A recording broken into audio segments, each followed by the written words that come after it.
அவரைப்பருப்பு குழம்பு செய்கிறதுக்கு ஒரு டம்ளர் அவரைப்பருப்பை நைட்டே ஊற வச்சு எடுத்து வச்சுக்கிட்டேன். வெங்காயம், தக்காளி, கத்திரிக்காய், முருங்கைக்காய் கட் பண்ணி எடுத்து வச்சுக்கிட்டாச்சு. ஒரு குக்கரை அடுப்பில் வச்சு கொஞ்சம் எண்ணெய், 2 பூண்டு பல், கருவேப்பிலை, 10 சின்ன வெங்காயத்தை 2 கட் பண்ணி வதக்கி எடுத்துக்கிறலாம். 2 தக்காளியும் சேர்த்து வதக்கிக்கிறணும்.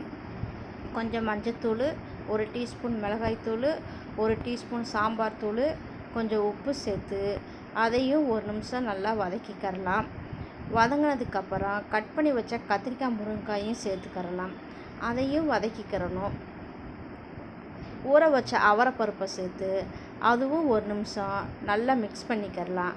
கொஞ்சமாக தேங்காய், கொஞ்சமாக புளி சேர்த்து மிக்சியில் நைஸாக அரைச்சிட்டு வந்துடலாம். அரைச்ச விழுதை வெங்காயம், தக்காளி மசாலில் சேர்த்துடலாம். குழம்புக்கு தேவையான தண்ணி சேர்த்து நல்லா கொதி வரவும் குக்கரை மூடி வச்சு 2 விசில் வச்சுக்கிறணும். ரொம்ப வைக்கக்கூடாது, பருப்பு குழையக்கூடாது, கொஞ்சம் கொஞ்சம் முழுசாக தெரியணும். அப்போ தான் நல்லாயிருக்கும். குக்கரை ஓப்பன் பண்ணி 2 நிமிஷம் கொதிக்க வச்சுக்கிறணும். தாளிக்கிறதுக்கு ஒரு வடைச்சட்டியில் கொஞ்சம் எண்ணெய், கடுகு, கருவேப்பிலை, கொஞ்சமாக வெங்காயம் சேர்த்து தாளித்து குழம்புல சேர்த்துடலாம். அவரைப்பருப்பு குழம்பு ரெடி ஆயிடுச்சு.